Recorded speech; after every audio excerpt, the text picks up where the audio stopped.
Hey, good morning. Good morning. Whoop! That was weird. I got stuck on the thingamabobber. How's everyone doing this morning? Anyone doing anything interesting? Everyone got their coffee? Well, this is almost empty. I'm gonna have to get a new one of these.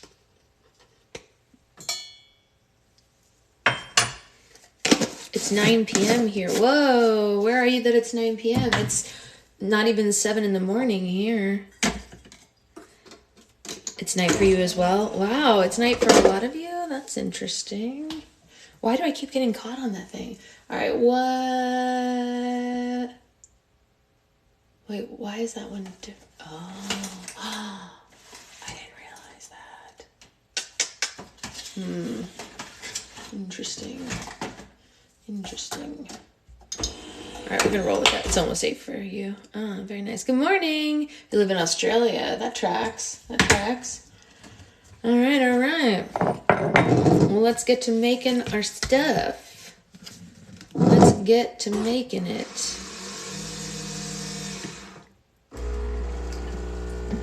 How is everyone doing this morning? Are y'all feeling good?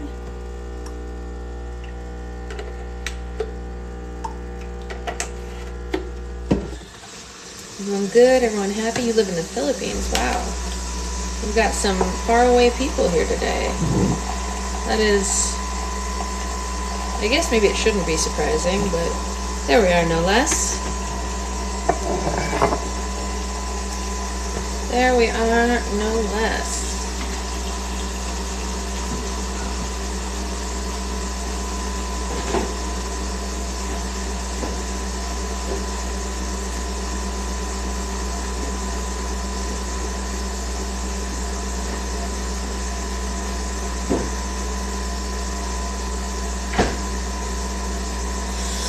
I'm so happy. Oh, I've never tried that. I'm sure it's very nice. It's literally 59 degrees here. Good morning, Madison. It's, I don't know how many degrees it is here. I don't know why I just looked at the clock like the clock was going to tell me the temperature. It's not. The clock's not going to tell me the temperature. So that was a fruitless venture on my part. But, hey, Anya. What's up? I see you, Becca. I see that you're in here. You can see your little icon up by the top.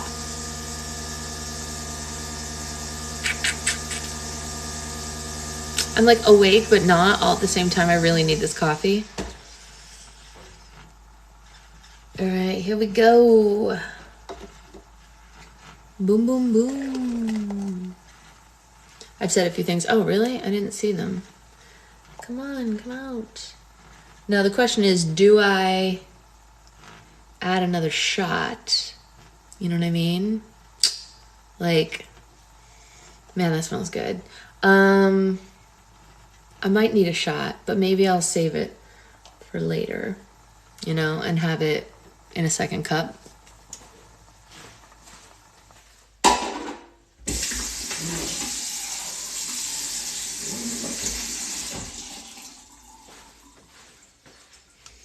Your answer is always yes, right? Ooh. You can never really get a perfect pour in this cup. This cup's just too big. It's not going to go right to the top like that, but whatever.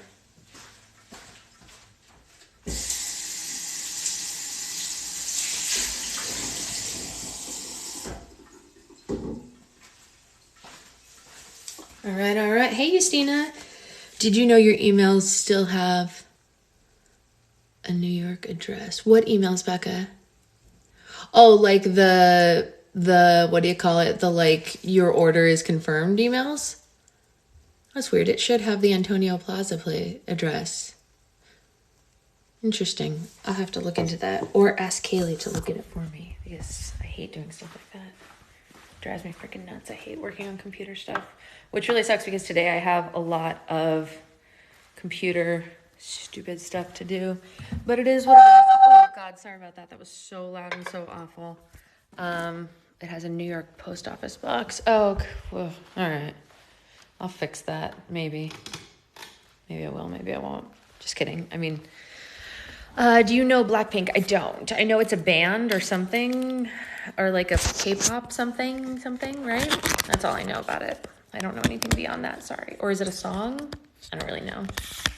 Sorry, friend. Okay.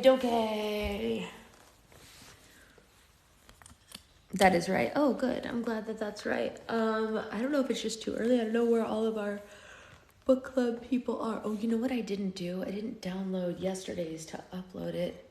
It's a band and it's K-pop. Oh, okay, so I was pretty close. Yeah, I was close. Morning, Danielle. Hello.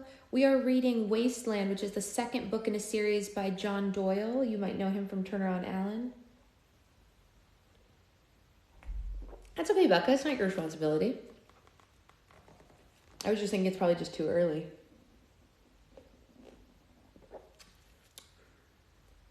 Okay, I won't. What I will do is I need good job keeping up on pop culture. Hey, I did it. What I do need to do when I get off this live is I need to download yesterday's because I forgot to do that.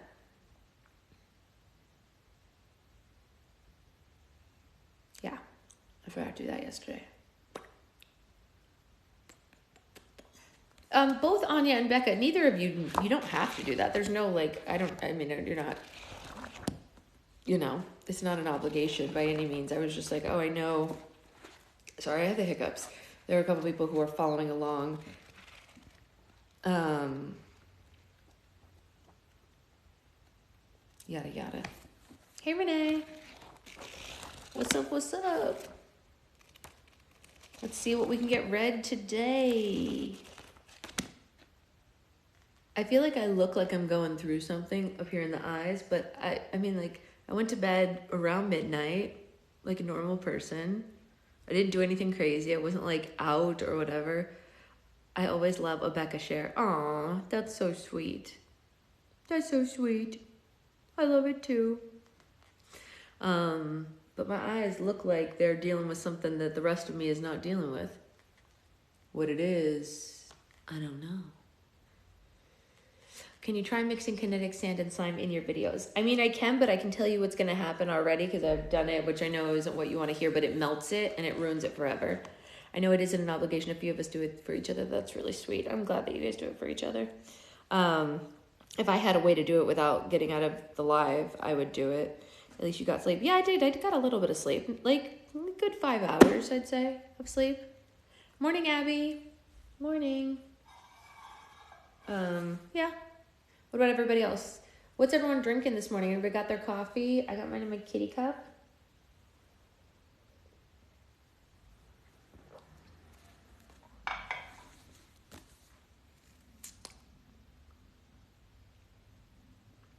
You know.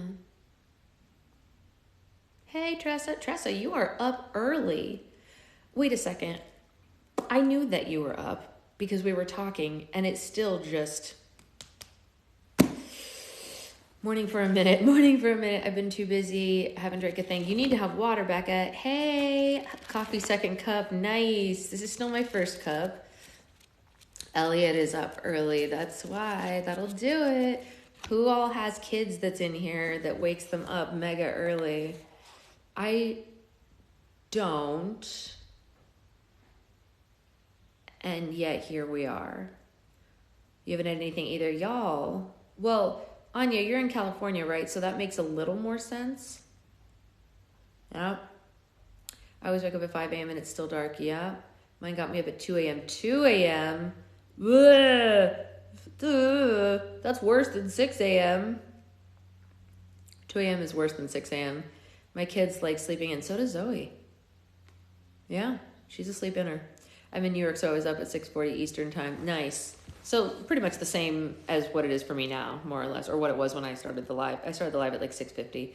I already have my beverage goblin stash, water and coffee. Same, Tressa, we are one. We are one. Yes, Tressa. I just threw him in the bed with me and we finally went back to sleep. I mean, that's what you got to do, Danielle. I can't even blame you. Same, I would do the same thing. Not usually, but I need to make sure that I'm up at 6 to get the big kids moving. Oh, fair. How big are the big kids? I'm excited to sleep in a little bit on my mini vacation. Yes, Jody, I want that for you. Thank you, Madison. You know who said the same thing to me the other day, Madison? 1311. Oh, they are big kids. Oh, those are big, big kids. Yeah, those aren't like fake big kids. Like I tell Zoe she's a big kid, but she's not a big kid. But yours are actual big kids. I'm sure the time change will mess me up though. It's not that much of a time change, is it? Aren't you in the middle somewhere, or did I imagine that?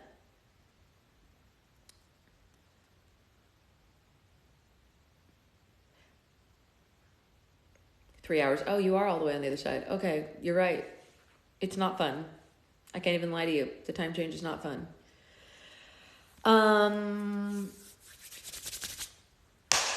Yeah.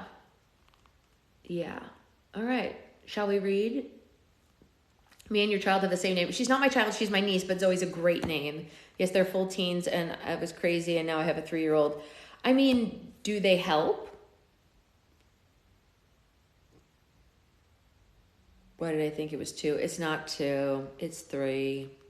That was the most Ellen-sounding thing that I've done in a long time. Yeah, I'm going to read now. Don't worry, sweetheart. All of a sudden turned it down. They're huge helpers. I'm grateful for them. See, it all happens for a reason. I know somebody who got a little sister when they were 14 years old. Brand new baby in the house when they were 14. And they basically said, it's a really good thing because I would probably have no idea, bye Zoe, how to act around small children if it wasn't for the fact that I got a little sister at 14. So, turns out good in the end.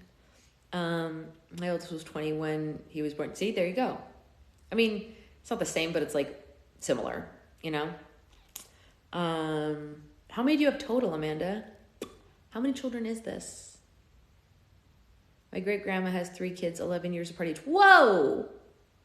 Oh my God, I turned on the electric kettle and walked away and came back and put in a cup. It wasn't... I'm sorry, Becca.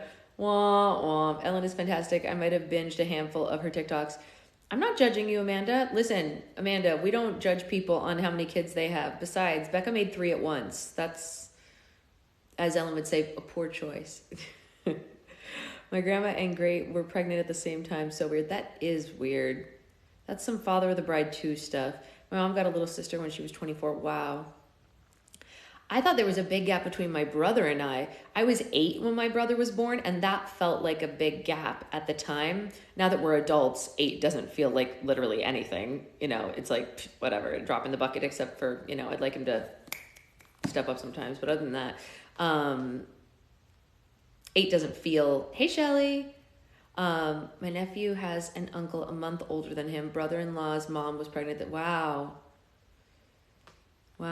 I grew up in a family of 5, 1 in college, 1 in the oven at one point. They're both cooking in totally different ways. That's funny.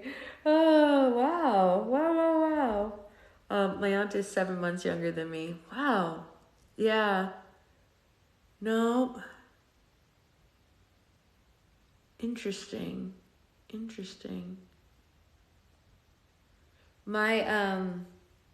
My siblings and I are all 4 years apart exactly.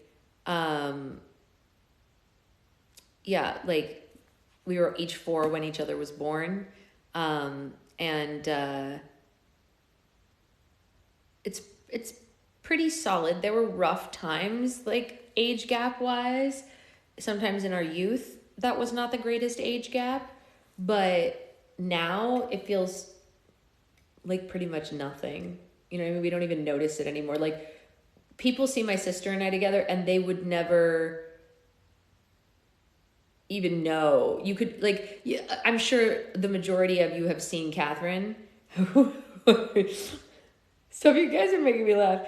The majority of you have seen Catherine, and if I didn't tell you how far apart we were in age, you wouldn't even know. That's how my mom and sister are. They were pregnant at the same time. My mom has twins. Wow. I was unfortunately young when I had my first, and then 3 with a bad person, then I wanted real. You know what, Amanda? That's legit, and it sounds kind of like my mom.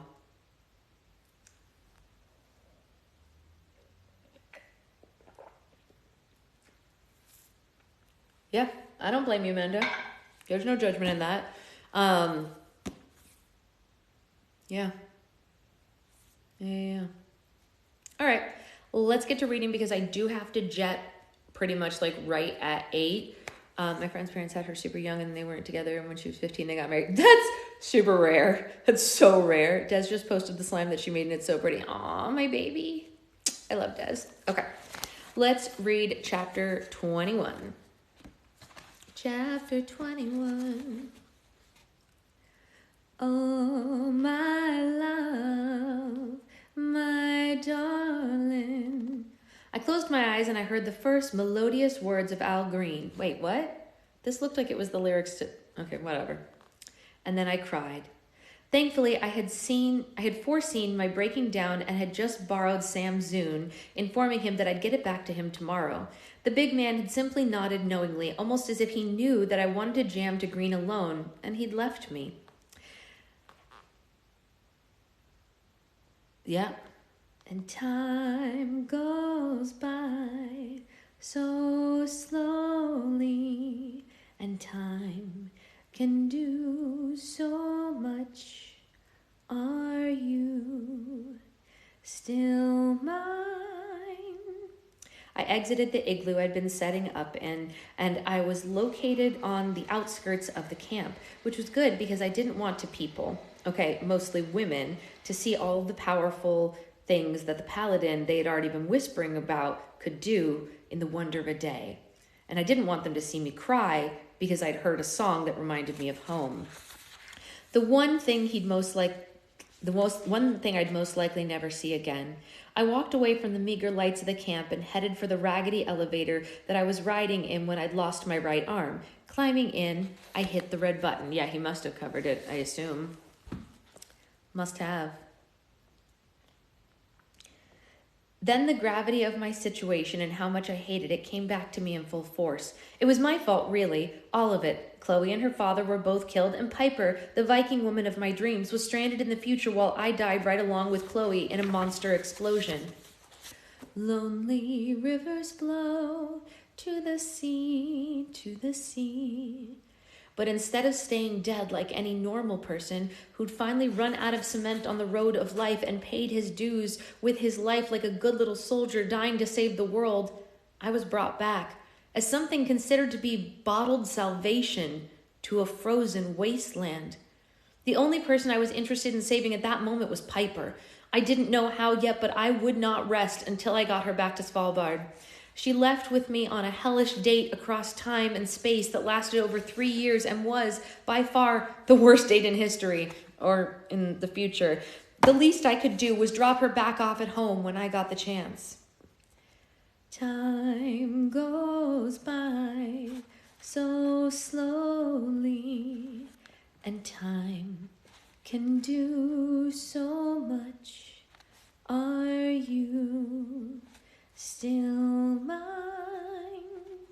I stepped off the frozen ground after the elevator stopped, walking about 20 feet before stopping. I didn't know where I was going or why, so I ended up just walking around the embankment that looked over the entire flickering camp, with my hands stuck deep inside the pockets of my black long coat, and eventually I sat down, crossing my arms over my knees and looking out over the rogue camp. I need your love. I need... It just wasn't fair. I was ambitious 3 years ago.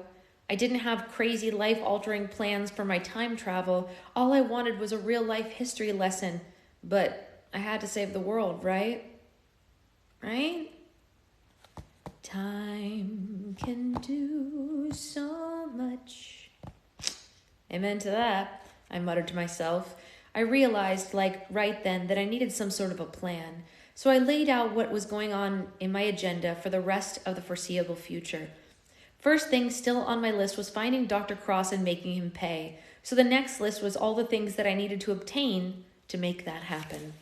First, I needed to learn more about this paladin stuff that Stargazer had been yammering on about and try to persuade him to find another candidate for leading the rogues after he was dead. Second, I needed to find Piper, no matter what. And then I could find Cross, make him pay, and find out how the progress on time travel was looking. Look at me killing 2 birds with 1 stone like a champ. I laid back with my hands behind my hood and my ankles crossed, peering up at the dark ceiling of the cavern as the last few lines of Unchained Melody played out. A notion took hold of me then, and the realization that I was living out every 12-year-old's fantastic dream of starting a new life in a brave new world with my chosen one status, and it struck me. No ties to my former life. Not really a plan for my future. Nothing but my heroic need to save the helpless and defeat the wicked. Except I wasn't exactly down for saving the helpless, although a few people I knew were leaning towards the wicked side of things. They were also on my hit list. Well, who knows? Maybe by taking out a few of the wicked people that had ticked me off, I would actually be aiding the helpless in a roundabout way. Circle of life and all that. I don't know how long it took me to listen to the entire Al Green album twice on the Zune, but it didn't budge an inch until I did. Man, I needed that. Sitting up, I checked my holotab and realized that I'd been there for almost 2 hours. When I climbed back into the shaky elevator and started my descent, I noticed that all the lights in the camp had been shut off and the fires extinguished. "Where are you, handsome?" Blue's voice asked, and my holotab lit up. Holding my right arm up, I hit the swirling icon, and Blue's face appeared above my forearm. "There he is," she said with a smile. "The man of the hour. You look like Death with the black hood on, by the way. Kind of hot." "What's up, Blue?" "Sam and I came to your igloo with some ice spider wine to celebrate your superhumanity. You gonna be back soon?" "Ask him how he likes green," Sam's voice chimed in behind her, and Blue turned her face away from the screen to scowl at him. "Ask him yourself. You know I hate Al Green." Then another icon appeared beside the floating hollow screen that Blue was on. Frowning, I poked at it, and Sam's smiling face appeared next to hers. "A lovely night for the green, eh, mate?" "Hellheim, yes," I told him, returning the smile. "I'll be there in a few minutes. Save me some," did you say ice spider wine? Ice spider wine, Blue, did you say spider wine? "Ice spider wine," Blue corrected while Sam nodded. "A recipe from the rebels, they tell me. It'll knock your gears out if you're not careful." "I'm on my way," I said, closing out of the hollow chat before leaning on the rusted railing, pulling my hood off and looking at the large camp. It really was a lot of folks, to be sure, mostly women with small children. Fish in a barrel, really. If an enemy found the location of the rogues, nothing but a meager 30 or 40 men, and even some of them were older and not suited for combat. Fish in a damn barrel. With nothing but the hope that the raging war topside wouldn't stumble onto their hidey hole. It seemed so pointless. It's not self-preservation. The first human reaction to everything? Stargazer's words echoed in my mind as I took the enormous barrel of defenseless fish before me. I pushed the thoughts from my mind. I couldn't help these people like the old man thought I could. My own personal agenda included that, but was not limited to sweet revenge, retribution, whatever I wanted. And it didn't really involve saving thousands of women and their kids. I was different now, whether I liked it or not. Had I been bestowed with superhuman powers 3 years ago, I would have accepted Stargazer's offer and become the rogue leader on the spot. My entire outlook on life was different now, and it made me feel cold, calculated, and downright menacing at times, but that's how I felt. Paladins may have the power to save the world, but that doesn't mean that they're going to want to. Cheers went up from Blue and Sam when I entered my igloo. They were sitting at the table, and Blue had her ankles crossed and propped up on it, looking awesome in her white jumpsuit, which complemented her long blue hair. Sam was in his off-yellow long coat, and I noticed that he must not have been wearing his makeshift exosuit underneath it, because he looked a tad slimmer than usual. "Well, what happened to being up all night doing paperwork?" I said to Blue while removing my long coat. She shrugged. "I finished quicker than I thought I would. Do you know you're a bloody weapon of mass destruction?" Sitting at the table, I said, "Yeah, you've said that before, but no, I wasn't aware of that. Where's this ice spider wine of yours?"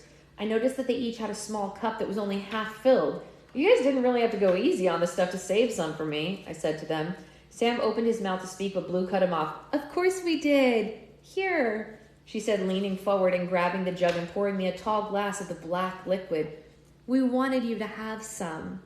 "Thanks," I told her, taking the glass and turning it up and chugging the entire thing. I gave a satisfying when it was empty and plunked the glass back down. Not too bad.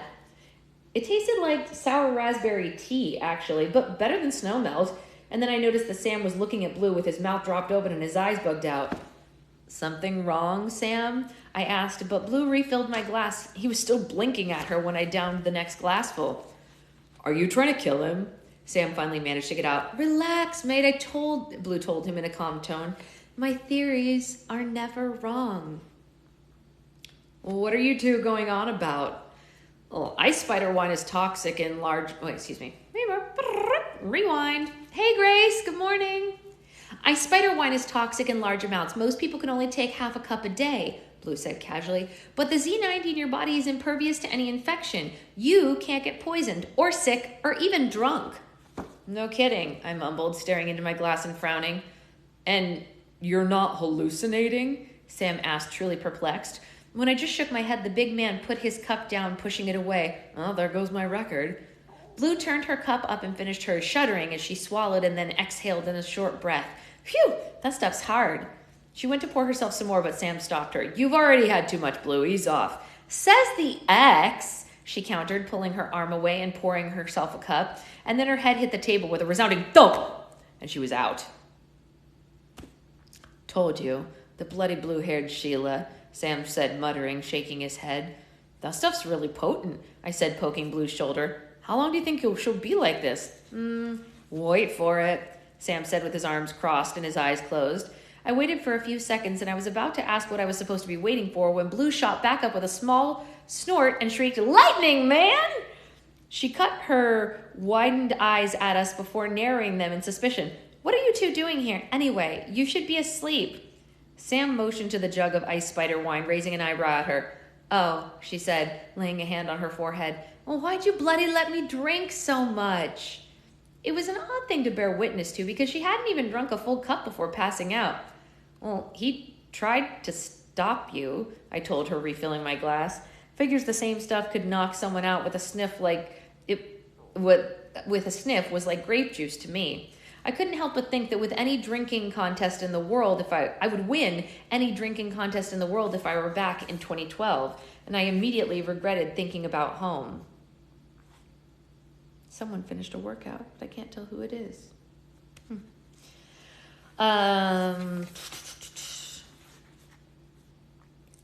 Trying to take my mind off Chicago, I asked, so what's the plan for tomorrow? You'll be hooked up to a machine tonight so that I can monitor you while you sleep. I stumbled onto something in the data from today's testing, and I think you'll be able to do something impossible during during REM sleep. But since you can do it, I'm guessing it's not impossible anymore, is it? Blue, you're rambling. Not me, I'm in bed. Hey, what up? Hi, Shira. Sam said, your face is rambling. All right, that's funny. I didn't expect to see that in there, but that's definitely what I would have said. We're going to do that again because that deserves a proper reading without an interruption in the middle of it. Hold on, sorry. Blue, you're rambling, Sam said. Your face is rambling, Blue said in a raised voice, pointing a finger at him. So help me, I will stick my unicorn mate on you. She gestured to something next to her that Sam and I couldn't see. Yeah, she was sauced. I think you need to hit the hay, Blue, I told her, standing. Hook me up and Sam will take you to your hut. In a few minutes, I was on my cot with Blue's wires and pads on my temples and forehead. Good night, mate, Sam told me, nodding to me as he exited the igloo with Blue thrown over his shoulder. You're a bloody mess, I heard him say. Don't judge me, Blue said, and the sound of her voice faded away. I sighed, closing my eyes. I had an idea what Blue had picked up in her data, and I was wondering where and when I could do it. So super sneak mode only worked during rapid eye movement sleep, huh? Time to put that to the test.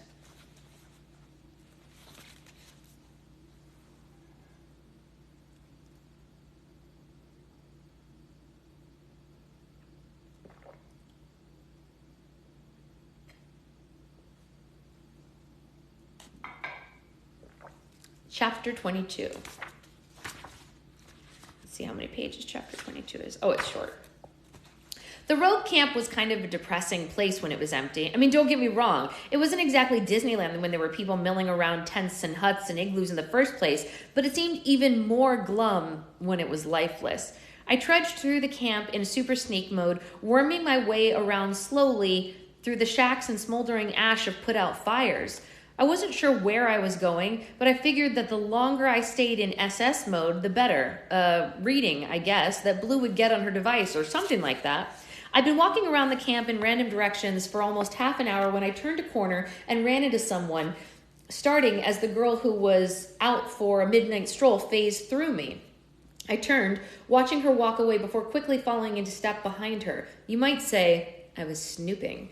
And I would say, shut up and mind your own business. Except that I was, following a random chick through the darkness, all stalker style.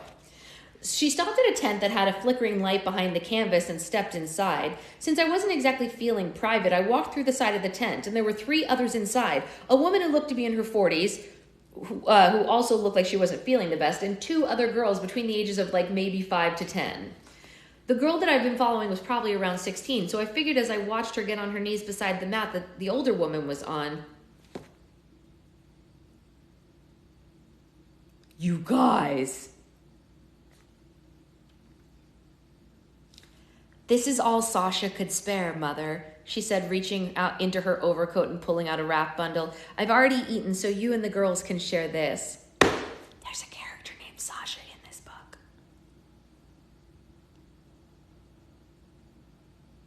There's a Sasha.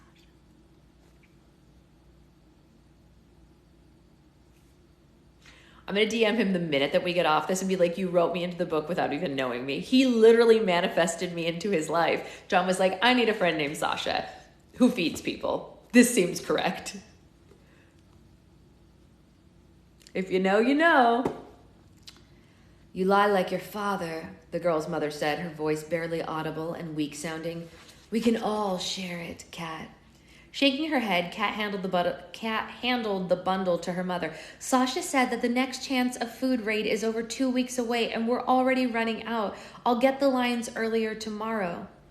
The 2 younger girls fell on the bundle like a little pack of wolf cubs. Their mother slowly pulled a chunk of the meager loaf of bread. Bread. They were starving, and this was all they had to eat. I had realized 2 days after I awoke and strapped to the table that I didn't seem to be getting hungry, and I confirmed weeks later when I wasn't dying of hunger that I probably didn't run off of food anymore, which I guess had its perks. I could think of one person in the rogue camp who wasn't about to die of starvation at any rate. I saw the paladin man today, the youngest girl said after she swallowed her portion of the bread. She was sitting cross-legged next to the candle, holding her fingerless gloved hand close to it. When? Kat asked. Where? The middle sibling asked, suddenly forgetting about her food. On my way home from lessons. He was with Commander Red and Miss Blue. I named a dog Sasha. Did I do the same thing? Probably. Interested, I sat and watched the small girl, waiting to hear her account of me. What was he like, Dana? Kat asked, sitting beside her sister quickly. I couldn't tell until he pulled off his hood. He looked nice, though, Dana said, nodding as if agreeing with herself. But how did you know it was the paladin? It could have been anyone. The apparently skeptic and so far nameless middle child shot at her, starting back on her bread while Dana just shrugged. Do you think the rumors are true about him? Kat said, glancing at her mother. They say he can shoot lightning out of his hands and read minds. I smiled. I just adored rumors. I don't know where someone got reading minds, but it was a nice touch, I must admit. Stargazer said that when the paladin came, we'd all be safe, the mother said. That's all I care about. Well, at least I now know the hope Stargazer had been telling some of them. Apparently, it was me. But how will he make us safe? Kat muttered. I want things to get better just like everyone else, but he's just one man. Paladin, Dana corrected her. They're better than plain old men. I bet he could take on 70 frillium bears at once, she said, nodding again. Kat stood, crossing her arms and walking towards the tent door. Let's hope that the bears never find us, she said, and then she stopped short, wincing and grabbing at her stomach. The family didn't see this, which she was probably thankful for, but I saw it. Judging by her eyes, I figured that I was thinking it had been probably more than just 3 days since this girl had eaten. I can't help you people, I said aloud, not that they could hear me. I'm not salvation in a spray can like you guys think. It's warm here, Kat said. I'm going to sit outside for a while. And then she left. It's not your problem, Jericho, I said to myself. You're just passing through on your way to revenge. I phased through the door and frowned when I saw Kat walking away. Apparently, she wasn't just sitting. I wasn't following her this time. She just happened to be going the same way I was. Kat ducked among the tents and the huts on the way to the camp's outskirts. After leaving the camp and walking a good distance away, she stopped when we made it to the wall. Frowning, I glanced around, not really sure why she'd walked all the way out there. And then after checking to make sure that she hadn't been followed, the girl leaned against the wall and slid down to a sitting position and began to cry. Her face was buried into her arms. She'd left the family she was fighting for and starving for to make sure that they wouldn't see her this way. You know Judy and Meet Me in St. Louis? Oh my God, Becca! I love that for us. Placing my hands on my hips, I began pacing, really abusing my being invisible, not being able to contain it anymore. I shouted to no one in particular, I'm not a hero, people. I'm not here to save anyone. How many times do I have to tell you all that? As far as I'm concerned, your problems don't happen over 300 years. After my rant, I glanced back at the sobbing girl. Ah, crap. I closed my eyes, and in seconds, I reopened them in my body. I heard Blue's monitor whirring beside me. I checked my holotab and saw that it was around 5 a.m. I sat up and removed the gear from my face. Call Red, I said into my holotab, and it lit up as an icon appeared. In a few moments, I could only discern her as having woken up and groggy on my holochat. Red's face appeared. Jericho, what's wrong? She asked in a quiet, sleepy voice. Morning, sunshine, I told her, smiling. How about you grab a small team of troops and accompany me to Topside for some hunting? Red sat up slowly in her bed and must have rubbed her eyes because the camera swept around the room for a few times. Her face reappeared and she yawned before saying, What are you planning on hunting at this hour? I grabbed my coat and exited the igloo. Bears. Dun, dun, dun.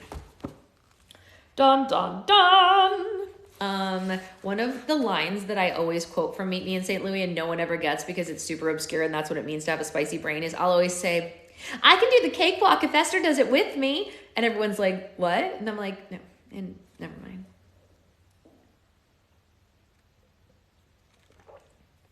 Awaiting there his love to see. And then to her he sings. To her he sings. Yeah, at the party. I don't know why that's always the thing that goes into my mind. It's a great movie. One of the first movies I ever saw in my whole lifetime. Truly.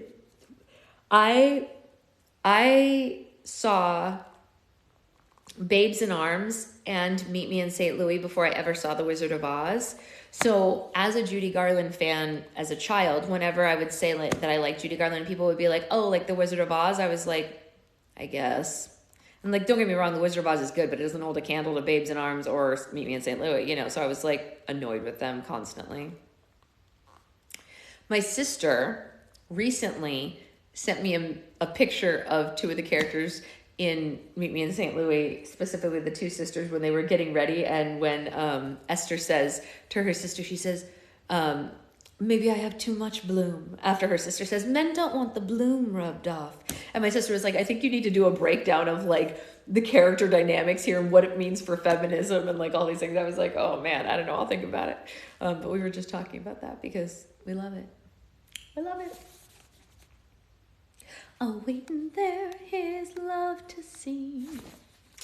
7:28. I think we can do another chapter. I think this chapter is short enough that we'll be able to do it. I used to watch Meet Me in St. Louis when I was little. That, Little Mermaid, and Bedknobs and Broomsticks. Nice. I watched Bedknobs and Broomsticks a little bit, but not a lot. Like I've seen it, obviously, but it wasn't like nonstop, you know, like the other two. Chitty Chitty Bang Bang. I think I've only seen that once or a handful of times.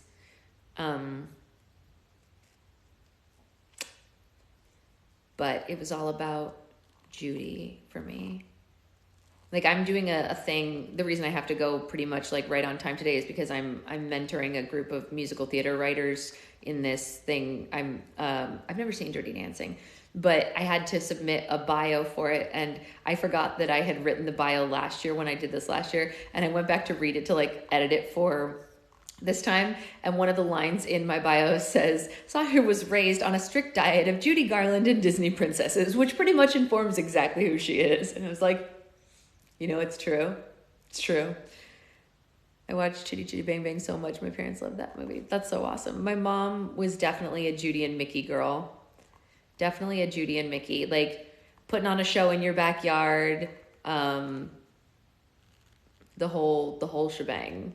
Yeah. One of my favorite lines that Judy ever said is one, it popped up in my time hop the other day. Sound of Music is amazing, obviously. But there's a line in Babes in Arms when Judy is like really heartbroken over Mickey's character. And she's just like on a train and she's crying and like all this stuff. And she had been singing about him.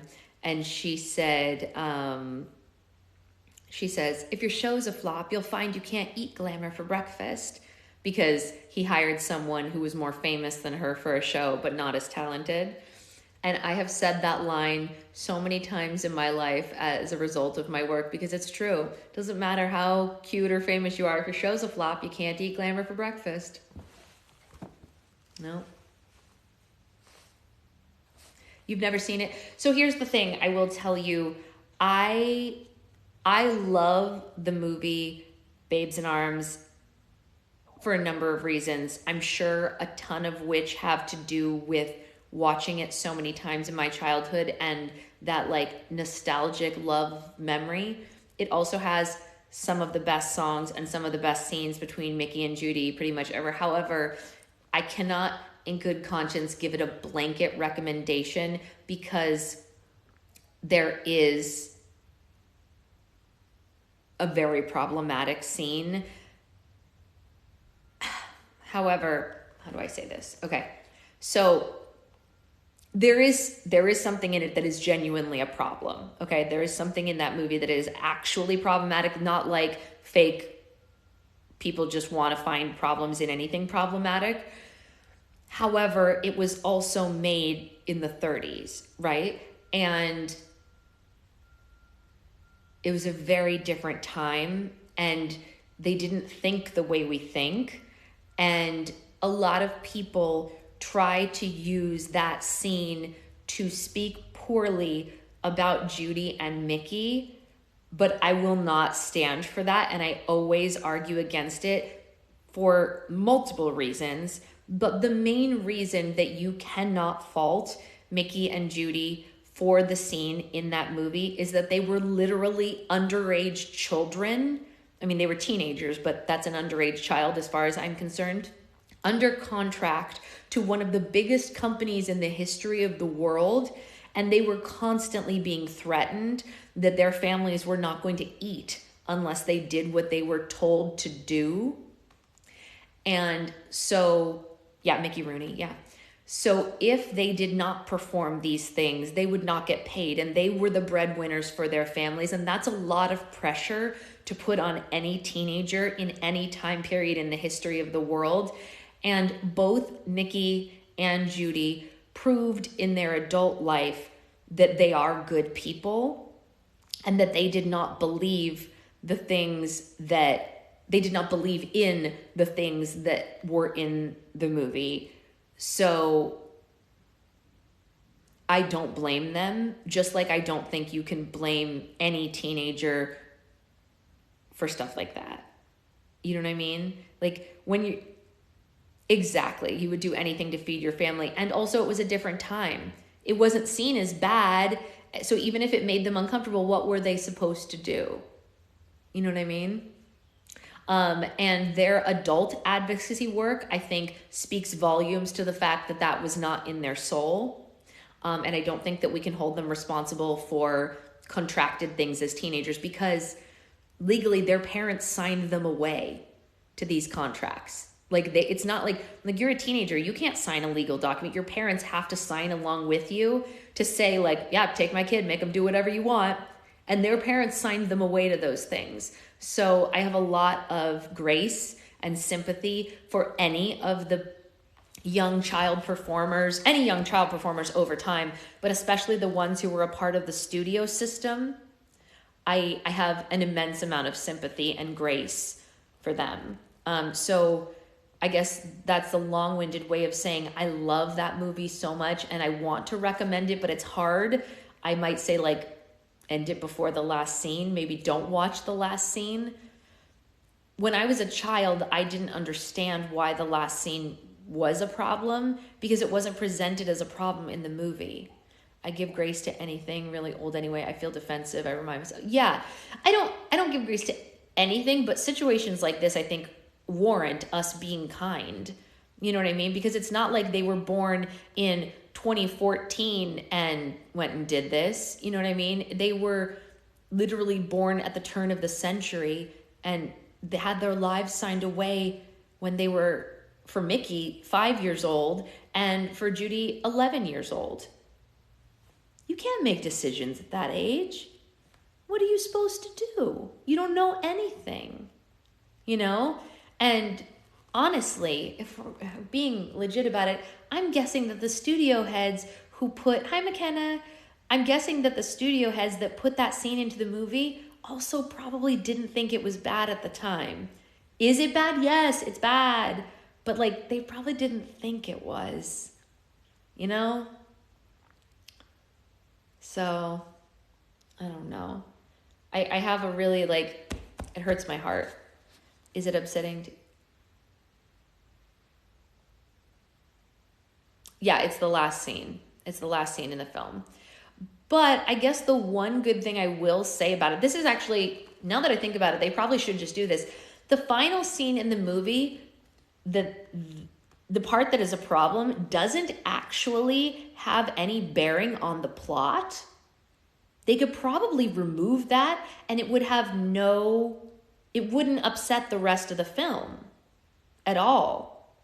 We're talking about Babes in Arms, Jody, the Judy Garland and Mickey Rooney movie from the 30s. 30s, 40s, 50s, as long as the adults don't use that as an excuse to keep being ignorant. Correct. Agreed, Amanda. And the great thing about Judy and Mickey is they didn't use it as an excuse at all. They went on to be great people, you know? Yeah, I think you could cut that scene and it wouldn't even make a difference. Honestly. I really do. The more that I'm thinking about it, I'm like, you could literally just edit out, because it's like a 3-minute part of a song. Yeah, they were great people. They were great. I mean, Judy, even more than Mickey, her advocacy speaks for itself. You can't even argue the work that she did for, you know, a ton of different marginalized communities. There's a reason that not only that gay people called each other friends of Judy to like identify themselves secretly as being out and gay, and well, I guess not out, but gay. And she also did civil rights, you know, advocacy with people of color. She absolutely did. So, you know, good on her. I'll always be sad that she was gone before my lifetime. All right, let's see if we can read this chapter. I don't know that I can get that done. Let's try it. Let's try. Judy Garland, a gay icon, never. I know, right? No, she was a winner. She was a winner. And honestly, I've read a lot of biographies of Judy, and there is a solid possibility that she was quietly bisexual. So she might have been a part of that community herself. She never publicly said that, but I've read a lot of the poetry she wrote in her youth. And it does feel like it leans that way. And a lot of people tell stories, and I try not to believe unfounded stories about anybody, but people talk about things that happen at parties at her house and whatever like that, but like, live your life, do whatever you want to do. But I always look at her poetry, which is actually from her own mind, and I'm like, that does sound like it's about a girl, doesn't it? So, yeah, whatever. You do you, Judy. I mean, considering how craptastic all of her husbands were, can't really blame her, can you? She didn't exactly have good luck with men, if you know what I mean. We've never hit a convoy this big before. Red's cautious words buzzed in my ear while I crouched on the ledge of the crumbling 4-story building that I was examining our catch from. It was a really big procession. 2 very large and very armored vehicles the size of train engines hovered slowly down the cracked street below me. Red and her 3-man team were set up on the opposite side of the building across the snowy street. Well, why not? I asked. I bet these things are panicking in some major calorie intake. On the elevator ride to the surface, Red had given me a short rundown on how normal raids worked. Generally, they listened for chatter until they heard about a small food convoy that they thought meager enough to overtake. The problem wasn't stopping them, she said, because all they had to do was launch an EMP anchor into their target, thus crippling it. The real problem came from the troops who came out of it with assault rifles blazing. I can't blame her anyway, girls are pretty. I mean, they're not for me, but I support. I've already told you why not, Red said. Each one of these transports has 15 to 20 soldiers accompanying them. And?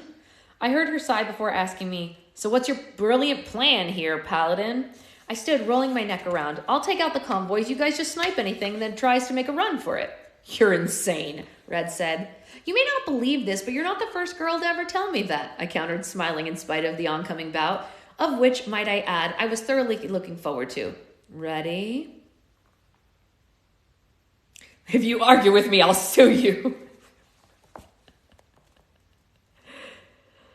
Yeah, they are just pretty.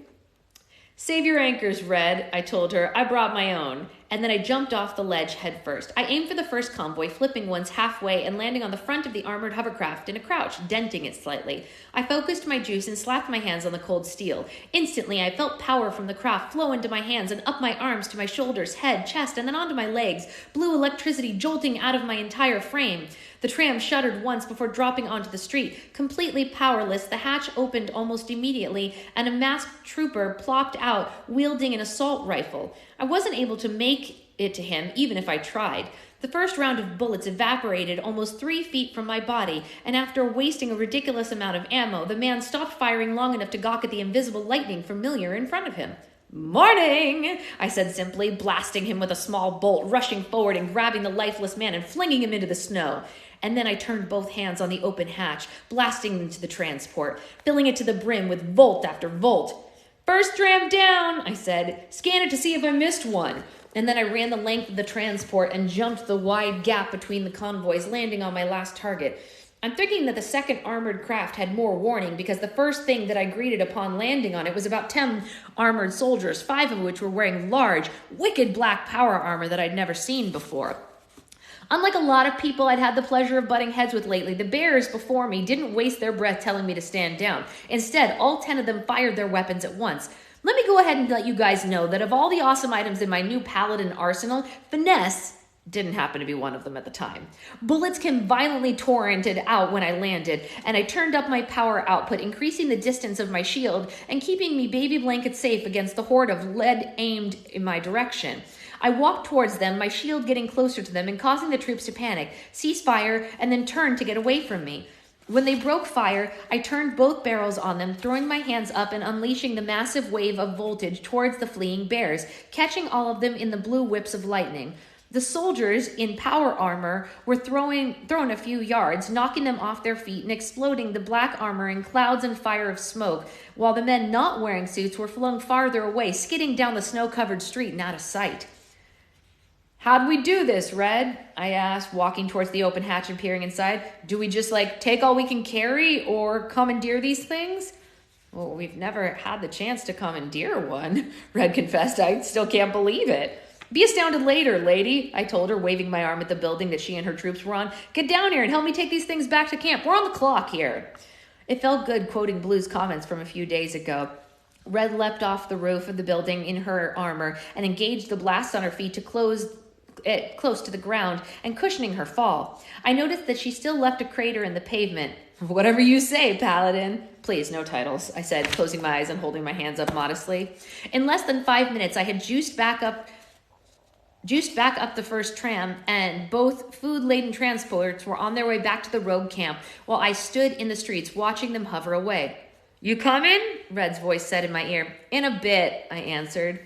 You guys head back on in, and I'll meet you later. Thank you, Jericho, Red said sincerely. Please come back so I can convince you to stay. We really need you. Red, just think about it. Please, she said. I know you're in high demand, but you could save so many lives if you stayed. I began walking, stuffing my hands into the pockets of my long coat. I'll think about it. I'd catch up with them later. Right now there was something I wanted to try. And then I was scaling the side of the nearest buildings at breakneck speed, finding handholds that would be impossible for a normal person to use, leaping when I could. And while I made myself to the roof of the building, I felt amazing. Like there wasn't anything that I couldn't do, and I wanted to push my limits and experiment impossibly. I wanted to experiment impossible, gravity-defying things that kept going no matter what. The thought of going back to the camp was coupled with the feeling of caged dragon. Well, maybe not that dramatic, but nothing compared to the feeling that I had while climbing, running, jumping, and wielding fistfuls of lightning against my enemies. That's when I felt complete, I realized. That's when I felt like I was truly moving forward. I reached the rooftop and bolted across it as fast as I could, pumping my legs and kicking up snow behind me. When I reached the opposite side, I jumped hard, clearing the street and landing in a roll on the opposite side of the building. I kept going, not wanting to stop. While I pushed myself to the max, I was hurling towards 2 more streets, and then I saw something familiar. It was the building that I'd climbed during my first test with Cross. Come on, I said through gritted teeth. I was unstoppable. I could do anything. I felt it then, the power. It was building up inside me while I watched the upcoming skyscraper. My next conquest loomed before me. Wanting to go faster, I channeled the flow into my legs and feet. I couldn't help but glance down when I felt my lower half charged up. I saw that my running legs were now overflowing with the same blue jolts that appeared on my arms during combat. And then I was flying through the air towards the skyscraper. My feet dug hard into the side of the mammoth building, and before I knew what came over me, I was bolting straight up the side of it. Literally. Sparks flew every time I sank a foot into the concrete. While I lopped up the side of the skyscraper, wind was blowing my hood off. Laughing, I hit the brakes over halfway up, grabbing the top of a window to slow myself down. My legs were flying up. Whooping loudly, I let my feet drop down and swung them into the glass, breaking through it. I hit the abandoned floor, running, immediately leaping into a few cubicles and crossing the dark and dusty floor. When I saw the opposite glass window coming, I shot off a bolt from my right hand and blew it out seconds before I jumped, grabbing the shuttering iron frame and swinging out and then connecting my feet once again with the concrete side of the building, and then I was off again. I made it soon, holding on to the point of the tower right at the tip top of the thing. I could feel my feet propped up on the thin pole that swayed like the wind. While I took in Flagstaff from over 100 stories in the air, the city had changed a lot, I noticed, mainly because Flagstaff now resembled New York in a way, due to all the mammoth buildings. Most were old and not used, but they were still there. Now, can you tell me what you feel would be the best way to get down? Cross's words echoed in my mind. I remember telling him that I felt like I could jump and walk away from the landing, and he discouraged me from attempting it, probably because he'd sunk over 3 years into me and he didn't want his project to die too quickly. Now I was back and I still felt like I could jump. I recalled how it felt when I jumped from 4 stories earlier. It had felt like I had jumped 4 feet instead. Did that mean that this would feel like I jumped over 100 feet? My long coat blew around in the brisk wind while I mulled over whether or not I was going to jump, and then I made the decision. Well, I said, no one can ever say that I chickened out twice, I guess. Those were my last words before I jumped, pushing off the pole and assuming a diving position, tearing through the air towards the street, and my hands tucked at my side. I guess I was about halfway down when I realized I might have taken my paladin status a little too far this time. I didn't panic, but I sure wasn't feeling the same confidence that I had been feeling before I jumped. Nice going, Jericho. Next time, after you're dead, how about you not jump off a skyscraper? And then I felt the power coming back to the surface, dripping from my frame and engulfing me in it. When the energy had surfaced on its own last time, it had been before I'd gotten riddled with bullets. Maybe it worked like a defense mechanism. The quickly approaching street was coming fast, and I tucked into a ball, flipped once, my boots hitting mega hard and shattering the concrete, sinking me into the street almost 2 feet. I stood slowly from my crouch, peering at the wonder of the crater that I'd just made, noticing that I didn't even feel stiff. It's official, I said to myself, looking at my hands. I really am awesome.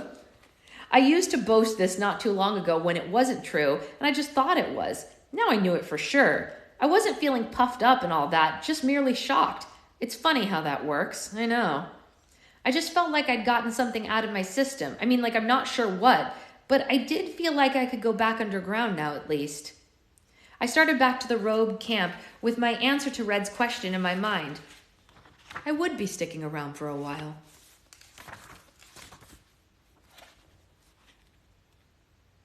It's 7:49, and the next chapter is 4 pages. I think I can do it. Chapter 24.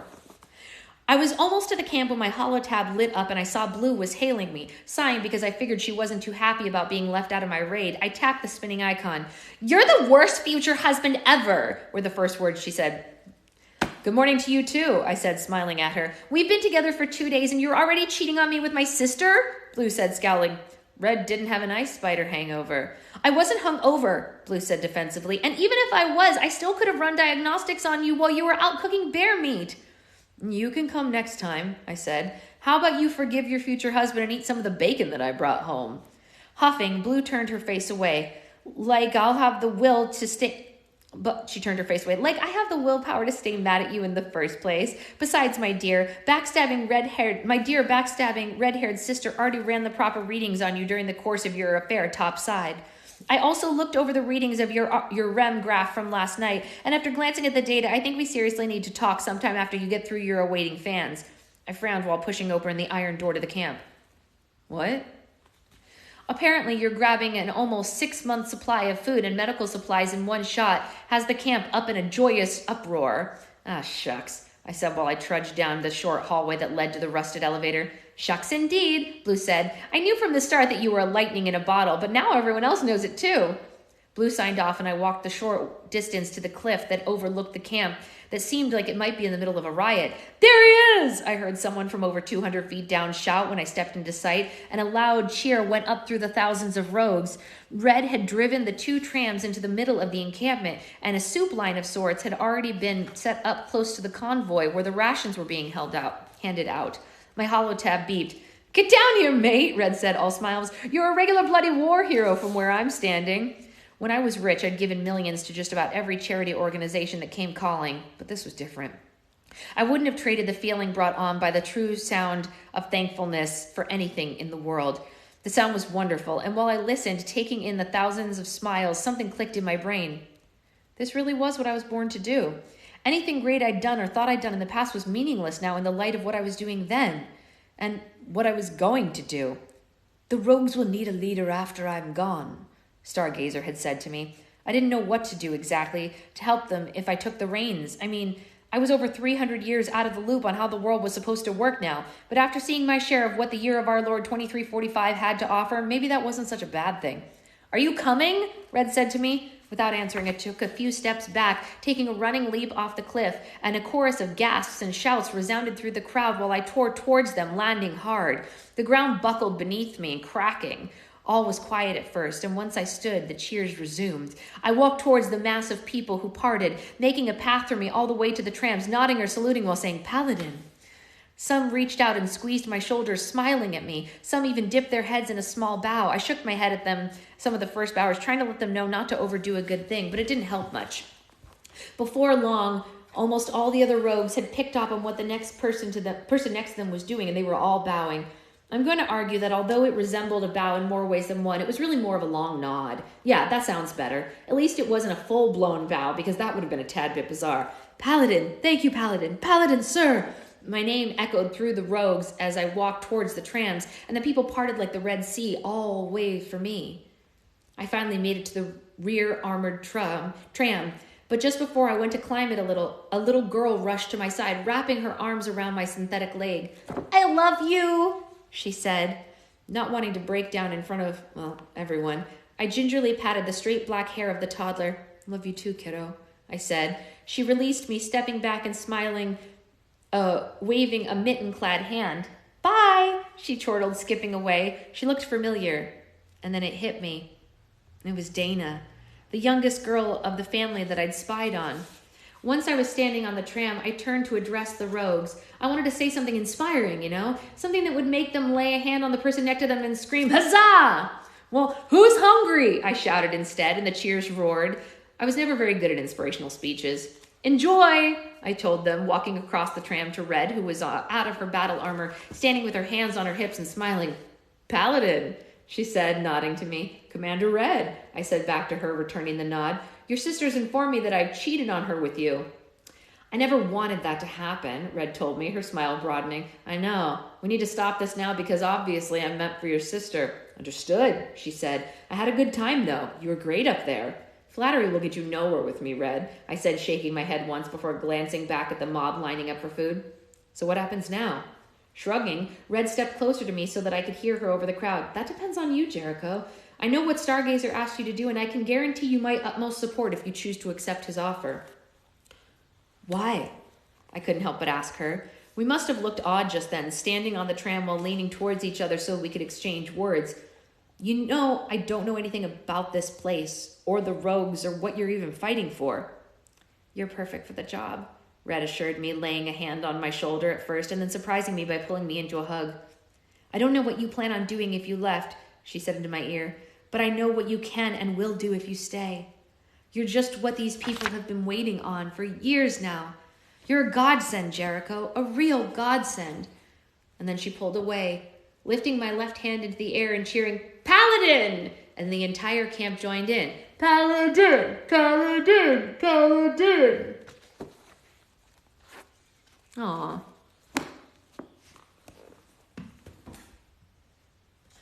We're almost halfway through. Almost, but not quite. Okay, I got a skadooch because I got stuff to do today. But I will see you all later. I'm not sure when or why or how. But, bye guys.